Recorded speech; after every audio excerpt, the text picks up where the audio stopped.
Ativando milagres. Quem aqui quer aprender a ativar milagres? Só o Pedro, o Darley. Tem mais? Vamos lá. Quem quer ativar milagres? Quem quer aprender? Vamos aprender com a palavra, então? Vamos aprender com o Senhor. Vamos ler 1 Reis 17. Vamos aqui extrair os princípios da palavra para nós aplicarmos na nossa vida. Quero aqui com você ler esse relato ocorrido com o profeta Elias, a viúva de Sarepta e o filho dela. 3 pessoas que vivenciaram durante cerca de 3 anos e meio algumas coisas que foram preciosas e nós podemos trazer para a nossa vida alguns princípios de Deus, porque eles vivenciaram milagres durante anos. E eu gosto muito de milagre. Milagre não deve ser uma coisa esporádica, pontual na vida de quem é filho e filha de Deus. Milagre tem que ser uma coisa normal. Talvez você pense assim, não, mas é verdade, é isso mesmo. O que precisa é justamente nós nos despertarmos para isso. Milagres precisam ser coisas constantes. Nós tivemos aqui o testemunho semana passada da Sarinha. Estava lá no retiro com a gente. Quem esteve aqui, quem ficou sabendo do testemunho dela semana passada? Baixa a mão. Quem não sabe o testemunho da Sara, levanta a mão. Olha, uma boa parte, olha aí, ó. Não veio, faltou culto. Ou não pôde vir, né, na semana passada. Dá uma olhadinha no YouTube lá na palavra da semana passada. Ela deu testemunho no final, algo sobrenatural. Só que é o seguinte, a gente vem vivendo sobrenaturais constantemente. Quantas mulheres que não podiam ter filhos já tiveram filhos aí? A Sara, a Jacqueline, tem mais gente, a começar pela Lucélia, né? Lá atrás. Mas estou falando aqui nesses dias de hoje, esse ano, no último 1 ano, milagres de cura física, milagres de conversão. Para mim, o maior milagre é a conversão de um coração. Você sabia? Como eu falei aqui, se você ver, está filmado. Quando a Sara contou aquele testemunho poderoso, ela, para quem não sabe, ela engravidou, perdeu, abortou depois de algumas semanas, foi no médico, foi feito todo o exame, a médica ficou perplexa com o estado que estava o útero dela, porque normalmente quando é feito um aborto espontâneo, é preciso fazer aquela curetagem e tudo mais, um tratamento pós, né, aquela situação. A médica ficou perplexa porque, olha, esse Deus teu aí, o teu útero está completamente limpo. Olha, e outra coisa, é contra a ciência eu falar isso, é contra a medicina, mas você já pode tentar outro filho, pelo estado que teu útero está. E aí, então, ela foi e semanas depois ela se encontrou grávida de novo. Até então, beleza, engravidou de novo. Só que é o seguinte, só que não. Porque a gravidez dela, tanto no exame da farmácia quanto lá no exame médico, lá do sangue, constatou que a criança tem mais de... Quantas semanas? Me ajuda para não... Mais de 8 semanas? 7, 8 semanas? Agora não sei. Eu sei que é o seguinte, se é 5, se é 7, agora eu não perdi a conta. Mas a questão é a seguinte, humanamente ninguém entendeu por quê. Porque a contagem de semanas da criança ia antes dela ter o aborto. 2, se eu não me engano, 2 semanas antes dela ter o aborto. Quer dizer, é como se aquela criança já estivesse lá antes daquela data. Aí ficou naquela dúvida. Não, então, peraí, não pode. A criança estava ali. Não, mas não tem como, porque foi feito o exame, tem um ultrassom para comprovar, não tinha mais nada. Não, então, de repente tinha 2. Mas não tinha 2, o ultrassom está lá. Então o que aconteceu? A médica falou, milagre. Esse teu Deus aí é forte, falou para ela. Está lá no vídeo, só assiste na mensagem da semana passada e assista o testemunho dela. Milagre de Deus. Só que é o seguinte, para mim esse não foi o maior milagre. Vou ser bem sincero com você. Porque no dia que ela teve o aborto espontâneo, que foi ali no dia 1º de julho, se eu não me engano, que dia 3 foi numa segunda-feira, dia 1º de julho, que foi o dia que aconteceu ali o segundo sangramento e tudo mais, e eu fiquei sabendo, fomos acionados na intercessão, na oração pela vida dela, ela tinha o grupo de crescimento. Depois que teve todo esse problema e tudo mais, saiu do hospital, ela foi para o grupo de crescimento, para estar com os irmãos. Ela falou, é melhor eu estar com os meus irmãos do que eu estar em casa ali chorando e tudo mais. Só que é o seguinte, o aborto espontâneo começou na sexta-feira à noite aqui no ensaio. E domingo de manhã, ela estava aqui cantando. Eu tinha olhado e não estava sabendo o que tinha acontecido. Pensei, então deu tudo certo, tá tudo tranquilo. Só que eu não sabia que ela teve aborto espontâneo. E ela estava aqui cantando domingo de manhã, cantando domingo à noite. Aí eu falei para ela, Sara, para mim o maior milagre é isso aí. Porque ela falando que ela não ia deixar de honrar a Deus, de glorificar a Deus, ela não culpou a Deus, ela estava na presença de Deus. E eu falei, esse é o maior milagre. Esse outro milagre de você engravidar e Deus chancelar falando, eu que estou te dando, porque dá uma olhadinha no testemunho, vocês saberem os detalhes ali do sonho que ela teve, Jesus falando que o bebê, o Benjamim, era primeiro dele, depois dela e tudo mais. Eu falei, isso para nós é normal. Milagre é normal. Milagre para quem crê em Deus, quem cresce em fé, é normal. Eu não fico assim espantado, eu dou risada, eu fico feliz, eu fico vibrante quando alguém me conta um milagre. Eu não fico assim, meu Deus, não, porque eu sei que esse Deus é Deus de poder, Deus de milagre. Eu já experimentei milagre físico, eu tive 3 cirurgias no pé direito, depois de um tempo eu tive um problema no outro pé, 5º metatarso esquerdo. E eu orei a Deus, começo da minha conversão, e Deus foi e colocou osso. Eu não precisei fazer a mesma cirurgia que eu fiz no direito, eu experimentei no meu corpo. Então eu creio plenamente, não tenho dúvida nenhuma que Deus pode curar, Deus pode fazer milagre, Deus pode mudar a história, Deus pode mudar tudo aquilo que é improvável. É real, Deus é todo poderoso, acima de tudo, Ele pode mudar qualquer circunstância num estalar de dedo, num piscar de olhos, se Ele quiser, e eu creio nele. Você crê nele, se não crê, vai sair daqui crendo hoje, em nome de Jesus. Só que nós vamos aqui pegar alguns princípios da palavra para poder entender como ativar o milagre. Vamos ler então 1 Reis 17, de 8 em diante. E lá diz assim,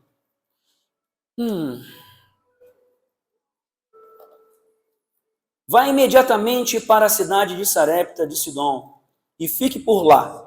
Essa é a palavra de Deus para o profeta Elias, tá? Então, imagine agora você escutando de Elias isso. O tempo ali era de muita fome. Um tempo de desgraça no mundo. E Deus envia Elias para lá para ele ser suprido na sua necessidade. Porque a fome pegou solta na região. Olha só. E fique por lá. Ordenei a uma viúva daquele lugar que lhe forneça comida. E ele foi.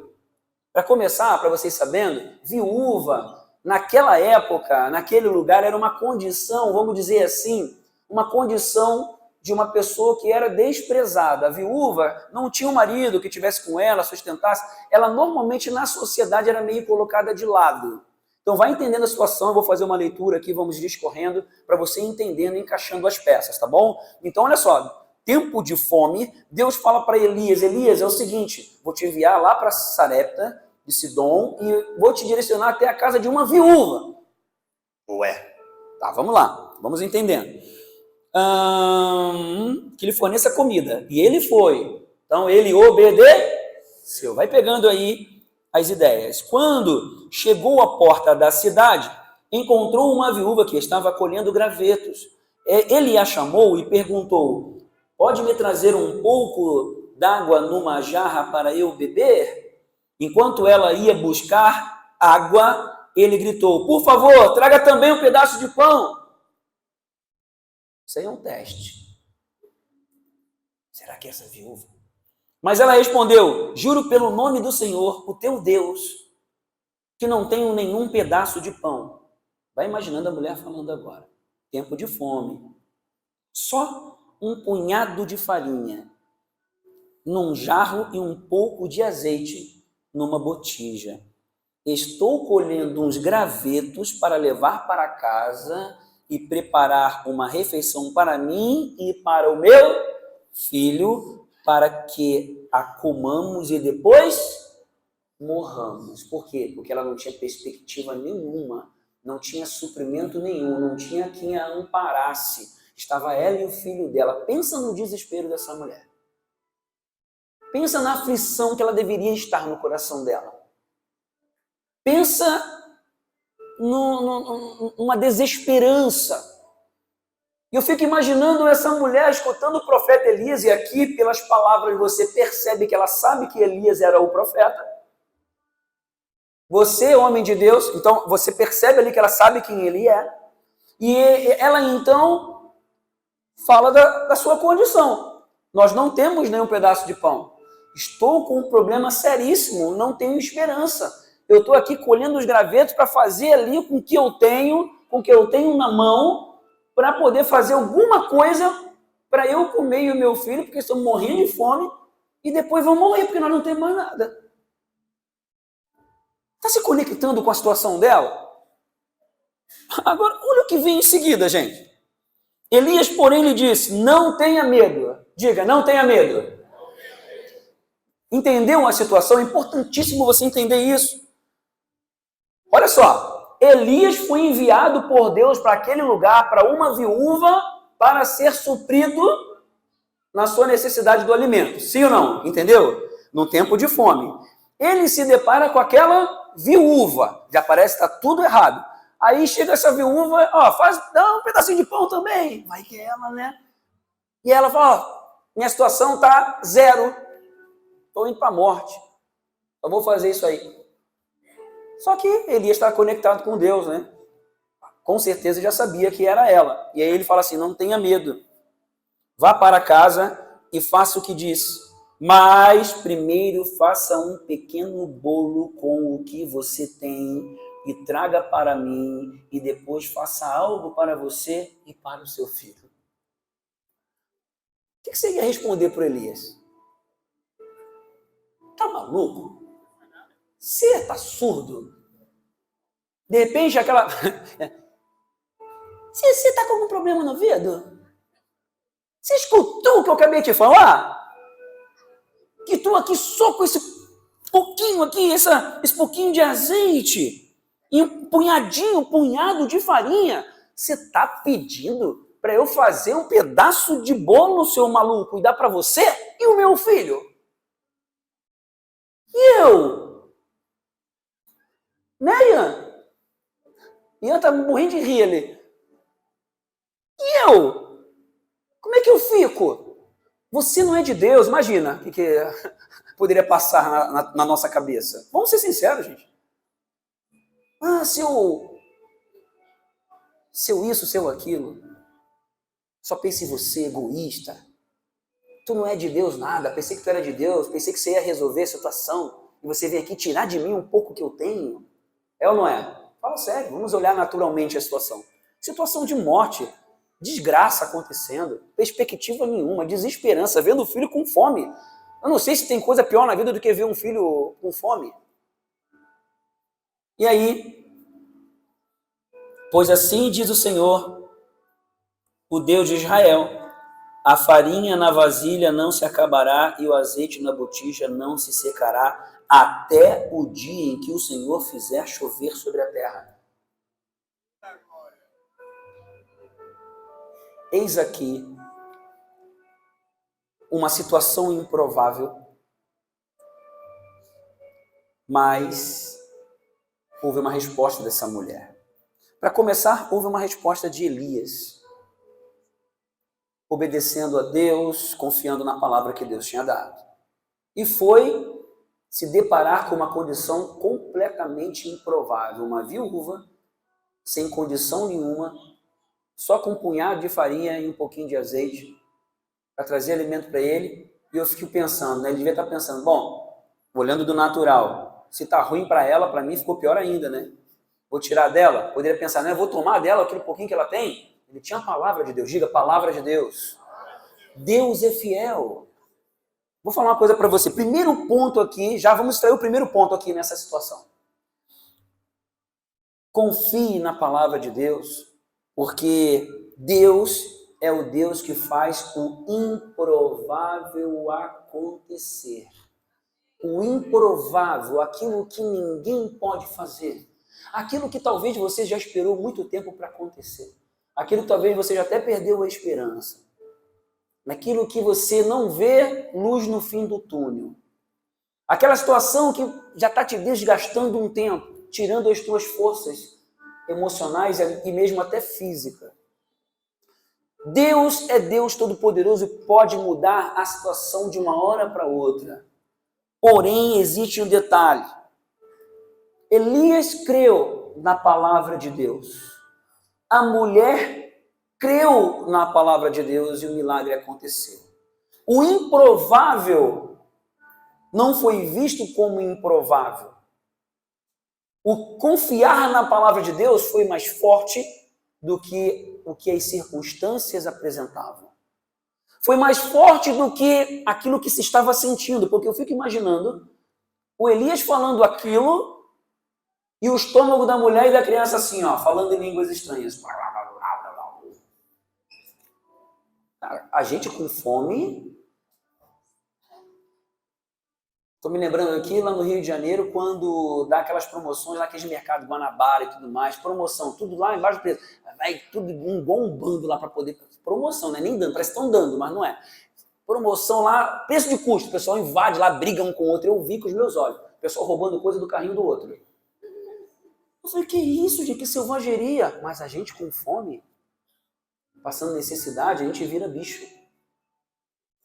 E vendo o filho passando necessidade, mais ainda. Aí a gente se desconhece. Sim ou não? Vamos falar sério.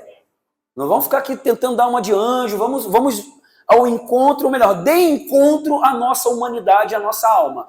Porque se a gente não entender isso, a gente não consegue ultrapassar o ponto da naturalidade.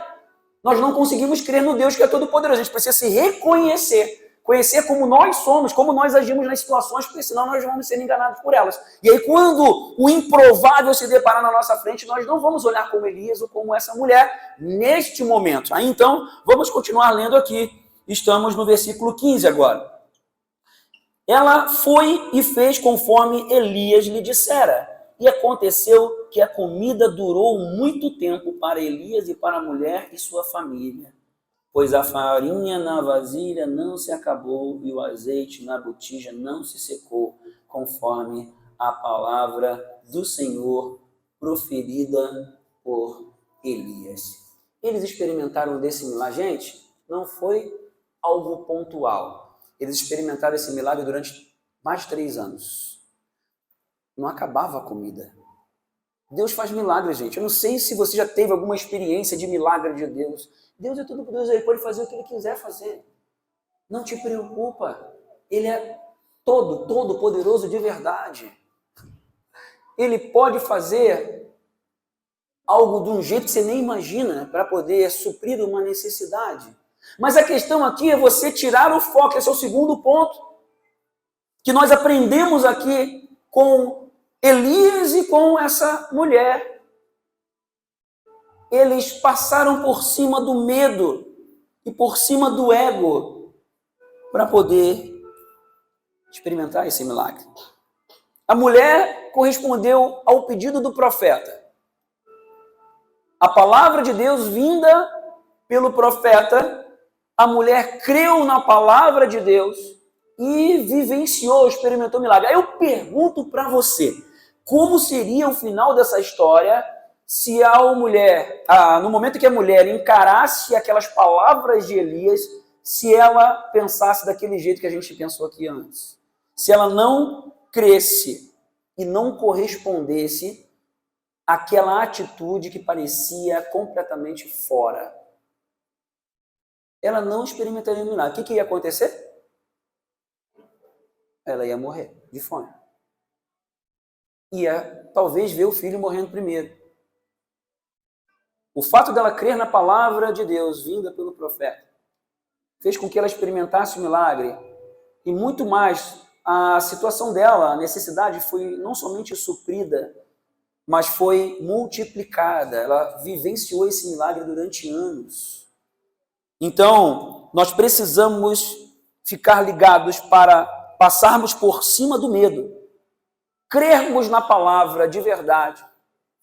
Existe um atalho espiritual nisso, porque se você ficar fundamentado no que os teus olhos veem E no que você sente, você vai tomar o caminho das necessidades. Do medo de não ter. A necessidade da sobrevivência vai guiar você. E você vai perder a visão do milagre. Você vai ser direcionado pelo medo de perder o controle. Você vai querer manter as coisas dentro do teu raio de ação. Mas para Deus agir e entrar com o sobrenatural, você precisa aprender a perder o controle. Esse é um segredo da vida para mim. Eu falei isso essa semana com um irmão.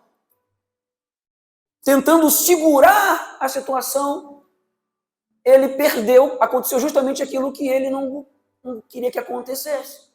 E eu falei para ele exatamente isso. Nós precisamos aprender a perder o controle, a colocar, a submeter o controle nas mãos de Deus de verdade, renunciando para que Ele possa entrar, para que Ele possa governar de verdade. Virão testes na nossa vida que vão mostrar se nós estamos no controle, se nós permanecemos no controle ou se nós fazemos dele o verdadeiro Senhor de verdade. Porque nós dizemos que Ele é nosso Senhor, mas na hora dele ser Senhor, o dono de verdade, a gente quer se colocar como Senhor. E aí a prova vem, e se a gente não coloca Ele como Senhor, não somos aprovados.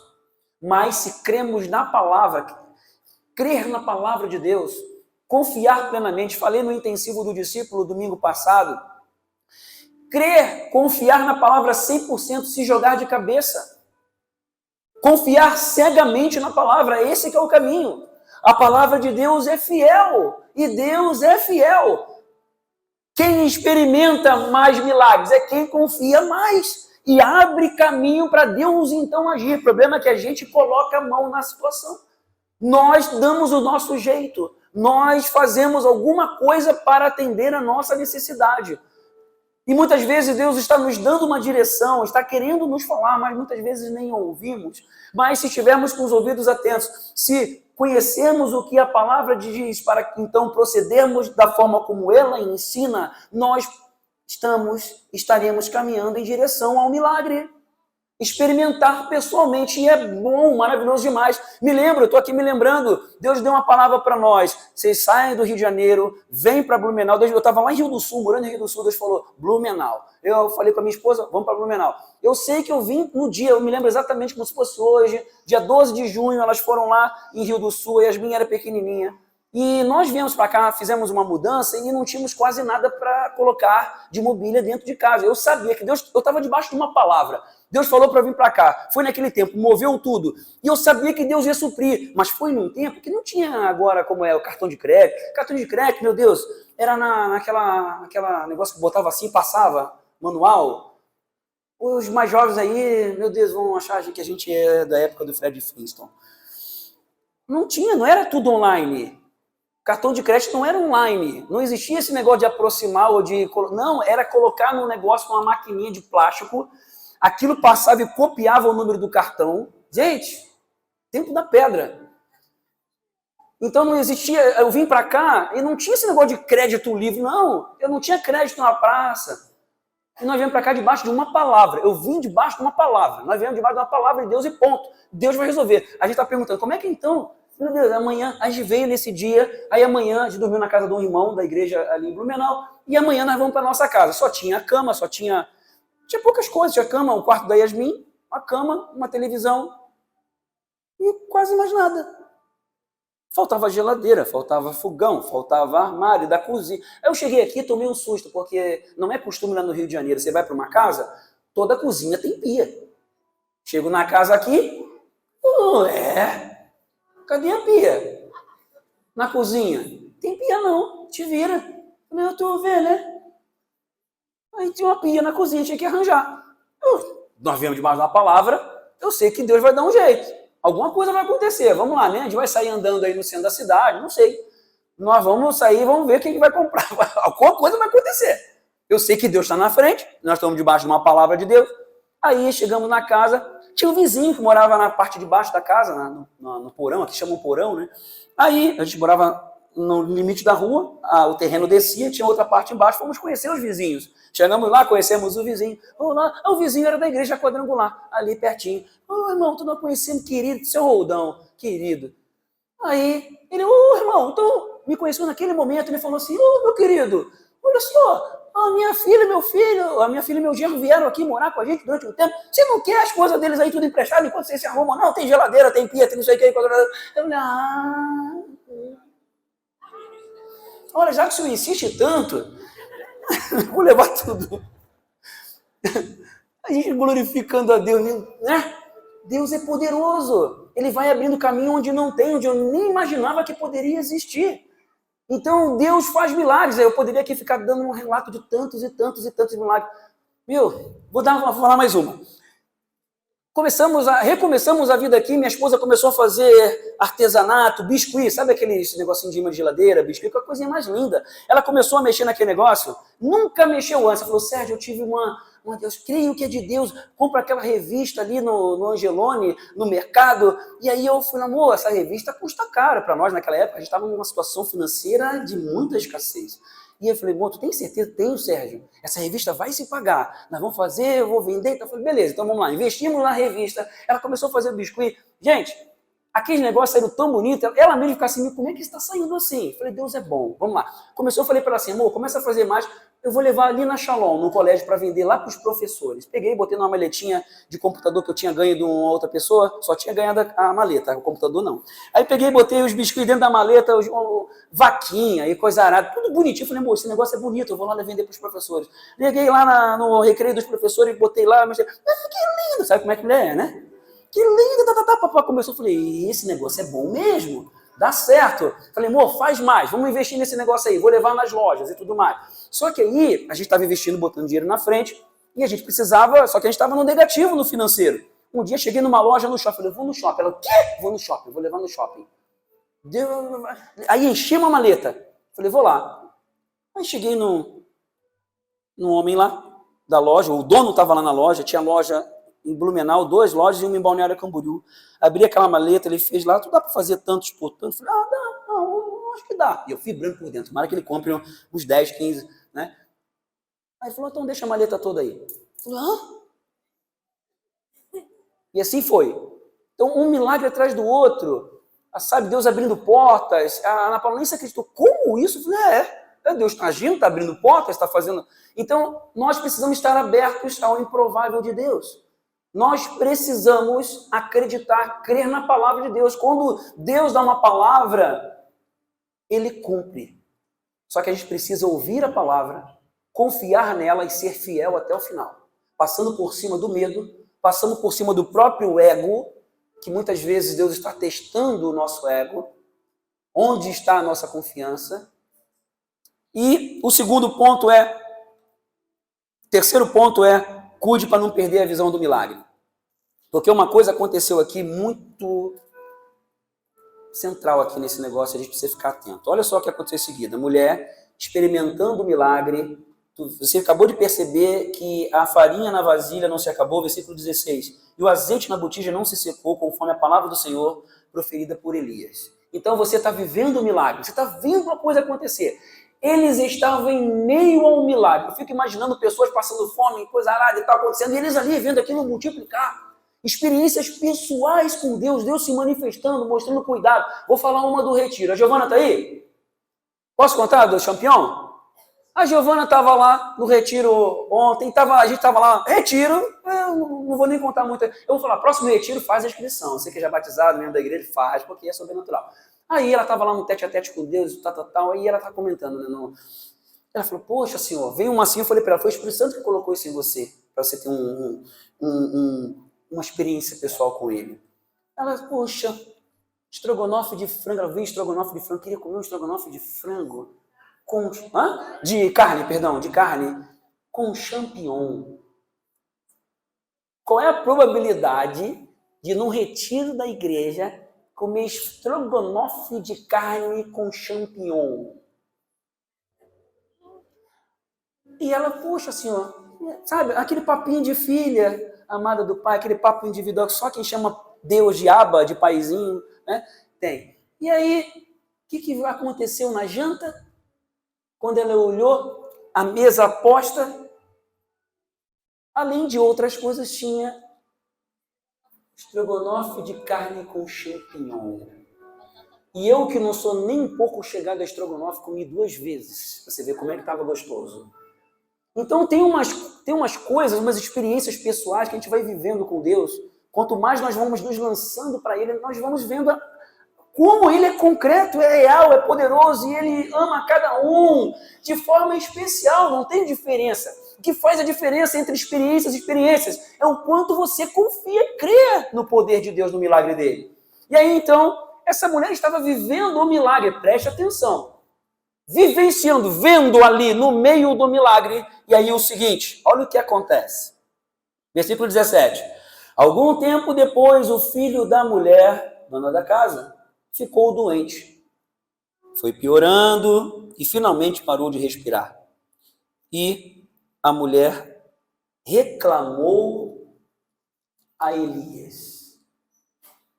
Você só se lembra que o Elias foi aquele que falou para ela: pega esse punhadinho aí de farinha e esse pouquinho de azeite, faz lá, dá para mim primeiro, Deus vai fazer multiplicar. Tem um princípio aí de honra, né? Tem um princípio de entrega, um princípio de consagração nisso aí, mas isso é a coisa para outro momento. Entregar as primícias, entregar os primeiros frutos, que Deus entra, quando a palavra de Deus é honrada, Deus honra aquele que obedece a palavra. Mas enfim, esse Elias é o mesmo que trouxe o sobrenatural para a casa dela, que foi o canal do milagre. E que ela ficou viva, e o filho dela ficou vivo, por causa de Elias. E Deus usou Elias para levar aquela palavra de Deus. Foi um instrumento. E ela, então, se deparando com a situação do filho, ela reclama com Elias. E mais ainda, olha só o que ela falou. O que foi que eu te fiz, ó homem de Deus? Vieste para... anos vivendo milagre. Vieste para lembrar-me do meu pecado e matar o meu filho? Talvez você está agora ouvindo isso horrorizado. Mas vou dizer uma coisa para você. Segura aí, aperta o cinto. Recebe com todo o coração. Nós fazemos isso direto. Muitas vezes. Porque nós reclamamos da situação que estamos vivendo. Muitas vezes é milagre de Deus. Só que sabe o que acontece? A gente se acostuma com o milagre. A gente se acostuma com o mover de Deus. A gente, ao se deparar com uma profunda angústia, quando a gente se depara com alguma dor, com algum descontentamento, muitas pessoas se perdem. Perdem a visão do milagre. Murmuram. Essa é a tendência do ser humano. Não foi à toa que a Bíblia relata o povo de Israel sendo conduzido. Isso é um padrão que existe na humanidade. O povo de Israel é liberto da escravidão do Egito, é conduzido no deserto, Deus opera milagre. Está lá, operando milagre. Coluna de fogo, nuvem, de dia, de noite, para proteger do calor, para aquecer, para direcionar. Maná, comida no meio do deserto, o povo reclamando, murmurando. Muitas vezes a gente reclama do que está acontecendo. Porque tem uma coisa que está causando a dor, uma coisa que traz um descontentamento, aquele negócio fica desse tamanho, a gente só olha aquilo, fica triste, fica magoado, fica chateado. O descontentamento é uma desgraça. O descontentamento, alguma coisa que está fora do nosso gosto, isso faz com que a nossa alma fique em trevas. E a gente perde a visão do milagre. Reclama. Por quê? Porque a necessidade da sobrevivência, a dor, o descontentamento, faz muitas pessoas ter uma postura de vitimização, crítica, desonra e até mesmo calúnia. E ela falou, tu vieste para matar o meu filho? Uma postura assim. Não acha que isso é uma coisa que está longe de você, não. Isso é uma tendência de todo o ser humano. Nós precisamos ficar atentos nisso. Deus está nos trazendo essa palavra hoje para que possamos ficar em alerta, porque quando nós formos pegos em alguma situação de dor ou de descontentamento, nós devemos ficar ligados para não agir dessa forma, só que é do nosso jeito. A gente assume um jeito de fazer muitas vezes com toda argumentação, com toda fundamentação, às vezes até fundamentado na palavra, para poder justificar o nosso descontentamento. E então apontar culpados, apontar erros nas pessoas. De alguma forma falar, Ó, tá todo mundo errado e agora eu estou sofrendo? Olha eu, sabe qual é o problema? O problema sempre vai ser o nosso ego. A mesma mulher que teve um discernimento espiritual, que entendeu a palavra de Deus e teve uma postura de fé, alguns aninhos depois, acostumada a viver no milagre, tem uma postura dessa. Desonrando o profeta e desta forma desonrando a Deus. Beleza, vamos ver o que acontece em seguida. Fique ligado para você não perder a visão do milagre. Para que a ingratidão não venha no seu coração. Sempre agradeça a Deus. Sempre glorifique a Deus. Só que Elias, o que ele fez? Ele prosseguiu na missão. Vamos para o último ponto, então. Versículo 19.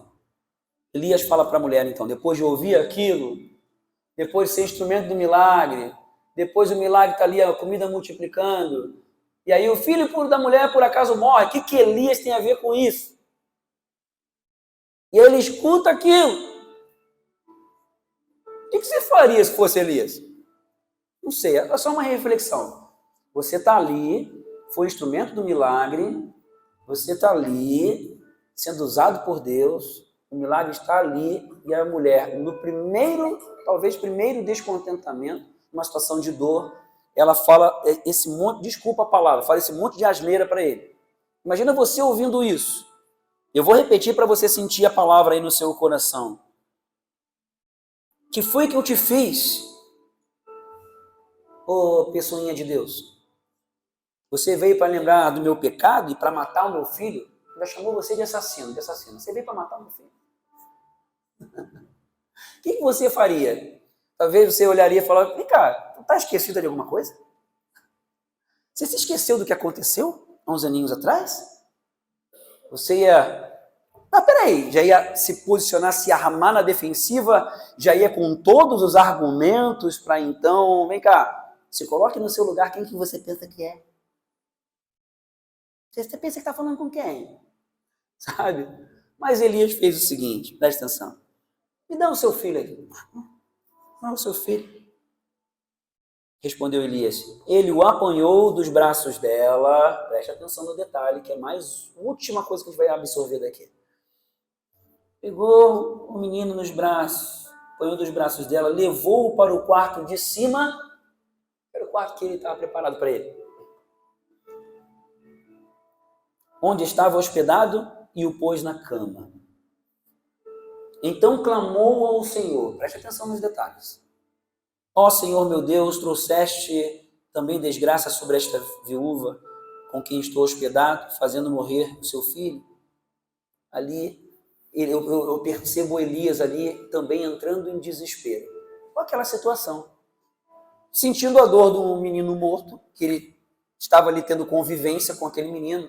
Quem sabe pegou ele no colo, brincou com ele e tudo mais. E está ali abrindo o seu coração para Deus. Mas ele e Deus. Deus, que situação é essa? Não estou entendendo muito não. E aí ele vem com o clamor. Então ele se deitou sobre o menino 3 vezes e clamou ao Senhor. Ó Senhor meu Deus, faze voltar a vida a este menino. Preste atenção no detalhe. Aqui passa numa frase. Mas enquanto eu estava meditando nessa palavra, Deus me levou a entrar ali na ação de Elias. Elias estava ali. 3 vezes ele se deitou sobre o menino clamando. E aqui parece que é tiro curto, né? Mas não é não. Elias está lá clamando, eu não sei quantas horas ele está clamando lá. Aí deitou a primeira vez, Senhor, vem com a tua presença sobre ele, traz vida, Senhor, e clamando, e clamando, e clamando. Sabe lá que palavras saíram de clamor de Elias. Primeira vez, levanta, talvez ele olhou, nada. Foi para a segunda vez, em cima do menino, Senhor, que a tua presença venha sobre ele, traz, ressuscita, e vai clamando, clamando, clamando, clamando, clamando. Segunda vez, levantou, olhou, será que vai dar mexidinha? Será que o olho vai dar? Nada. Quantas vezes você tem clamado por algo? Você tem insistido? Você tem permanecido ou você já perdeu a esperança? Hoje é noite para você reativar a tua esperança, em nome de Jesus. Você retomar o caminho da fé. Tem coisa que você está lembrando agora. É para você lembrar e retomar. Por quê? Porque talvez você perdeu a visão do milagre no caminho, mas é por isso que você está aqui nessa noite, para ouvir essa palavra e ativar um milagre na sua vida. Aí Elias foi para a terceira vez. Depois da terceira vez aí, olha o que acontece. O Senhor ouviu o clamor de Elias. Ouviu o clamor de quem? Preste atenção nesse outro detalhe. Ouviu o clamor de Elias, não foi da mãe do menino. Grava isso aí. E a vida voltou ao menino e ele viveu. Então Elias levou o menino para baixo, entregou-o à mãe e disse: veja, seu filho está vivo. Presta atenção no que vem em seguida. Então a mulher disse a Elias: agora sei. Para aí. 3 anos e meio comendo milagre. 3 anos comendo milagre. Só está viva porque Elias apareceu e falou: ó, pega esse pouquinho que você tem aí, esse punhadinho, faz para mim primeiro, porque a palavra do Senhor está dizendo assim, e não vai faltar, fica tranquila, Deus vai agir. Tá bom, ela fez e está comendo milagre, anos comendo milagre. Ela, depois disso acontecer, é que ela fala assim: ó, agora sei que tu és um homem de Deus e que a palavra do Senhor, vinda da tua boca, é a verdade. Dá vontade de dar uma coça, não dá? Dá vontade de pegar no ombro e falar assim: ó, vem cá, vamos ser sinceros, vamos lá. Pegar no ombro, só agora que tu percebeu, abençoada. Você está entendendo? Agora, é legal, é até engraçado a gente ver assim de fora, é cômico, mas isso acontece com a gente. Eu vejo isso acontecendo muito, gente. Ela perdeu a visão do milagre. Ela perdeu a conexão com Deus. Ela experimentou milagre por causa do clamor de Elias. Porque o profeta clamou, e mais ainda, pegamos aqui da vida de Elias o seguinte atalho: continue, não pare, seja persistente, continue clamando, não desista, confie que Deus vai agir do jeito dele, no tempo dele, e vai fazer da forma que ele quiser fazer, mas faça a sua parte, não pare, continue clamando, mergulhe na presença dele. Mas tem mais um detalhe aqui que é fundamental. Você já viu onde é que Elias foi orar? Ele pegou a criança, olha o detalhezinho, a mulher reclama, o menino morto nos braços, ele tira o menino dos braços dela e fica longe dela, foi lá para cima. Sabe por quê? Porque em ambiente que tem gente incrédula, que só critica, que só fica falando mal, que não entende as coisas, Deus não faz milagre. Elias pega a criança, o menino morto, leva ela no quarto de cima e vai para o ambiente que está ele e Deus, porque ali só estavam os três. E a mulher, completamente incrédula, completamente fora da casa, é a mulher que estava vivendo um milagre, muitas vezes perto de nós. Tem pessoas que estão vivendo um milagre, mas perderam a visão do milagre, estão com palavra de crítica, estão com palavra de desonra, estão com palavra até de calúnia, entende? Sai de perto. Viva um ambiente de milagre. Vá para ambientes de milagres. Vá para um ambiente que o milagre é gerado. Porque se você ficar perto de pessoas que têm palavras negativas, palavras maliciosas, você não vai viver milagre, vai perder a visão do milagre também. Quer o atalho do Elias? Vá para ambientes de milagre. Cuide para não perder também você a visão do milagre. Amém? E aí o que acontece com Elias? Ele clama ao Senhor, ele experimenta o milagre, ele entrega o milagre na mão da mulher, e se você olhar ali o capítulo 18, no versículo 1, diz assim, olha a continuidade, presta atenção para a gente fechar. Depois de um longo tempo, no terceiro ano da seca, A palavra do Senhor veio a Elias. Preste atenção, grava bem. Vá, apresenta-se a Acabe, pois enviarei chuva sobre a terra. E Elias foi. Se você conhece a história bíblica, te convido a essa semana dar uma estudada, principalmente capítulos 18, 19, esse capítulo seguinte, mergulha, faça seu devocional diário em cima disso. Vai ver o que aconteceu com Elias. Elias viveu milagres poderosos, sobrenaturais. Ele confrontou os profetas de Baal. Ele indicou os caras, vem cá, meu Deus é mais poderoso. Vamos lá, vamos fazer uma prova aqui. Ele viveu um monte de coisa. Eu não vou aqui por causa do tempo, mas a questão é a seguinte. Elias escutou a palavra de Deus e seguiu a sua missão. Seguiu o seu caminho. A partir aqui do último versículo do capítulo 17, aquela mulher, a viúva de Sarepta, que ninguém sabe o nome, ninguém mais sabe o que aconteceu depois. Agora, Elias, você sabe o que aconteceu. Elias continuou a sua missão como profeta. Esperou milagres poderosos e sobrenaturais. E quer saber como é que terminou a história de Elias? Ele nem experimentou a morte.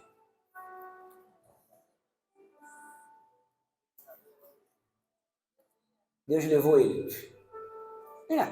Carruagem de fogo e coisa era. Não, te convido, te estimulo a ler depois aí os próximos capítulos de 1 Reis. Viveu milagres poderosos, ativando milagres. Teve os momentos de baixa dele também, você vai ver. O momento que ele treme para Jezabel. Meu Deus, depois de viver esses milagres, ele vai lá e fica com medo da Jezabel. Meu Deus.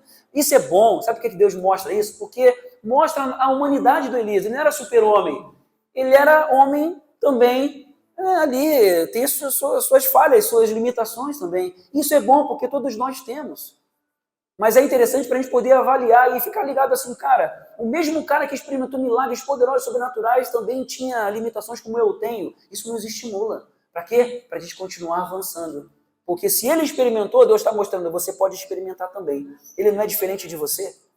Só falta você começar a aprender pela palavra, ativar o milagre. Receba a palavra de Deus nessa noite. Pegue essa palavra e peça para Deus, Senhor, me ajuda, eu quero ativar esse milagre. Eu quero, a partir de agora então, você vai, primeiro, confiar na palavra do Deus que faz o improvável acontecer, o impossível acontecer. Se Deus tiver uma palavra, vai. Pode parecer tudo o contrário, mergulha. Eu me lembro como se fosse hoje, 1995, lá no Rio de Janeiro, na Praça da Setel, Vila da Penha. Eu estava atravessando a rua, eu falei, vou mergulhar. Estou aprendendo aí que os homens falam contigo e tudo mais, e o Senhor responde, eu vou te ouvir também. Se fala com eles, vai falar comigo também, né? Então, eu vou, só que assim, vou fazer minha parte, vou me jogar de cabeça. E fiz. E eu vou contar uma coisa para vocês. Não é que é verdade? É verdade. Esse Deus que parece estar longe, está perto. Ele se mostra, ele faz esses chameguinhos.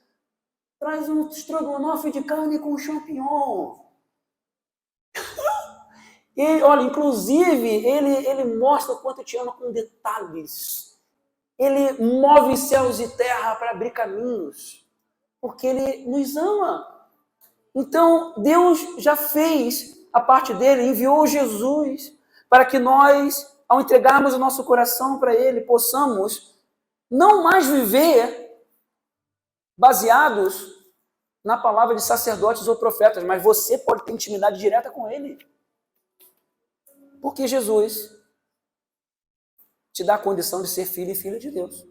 É só você crer nele, entregar sua vida para ele, decidir mergulhar de cabeça, confiar 100% na palavra, para começar a experimentar cada vez mais e mais e mais e mais.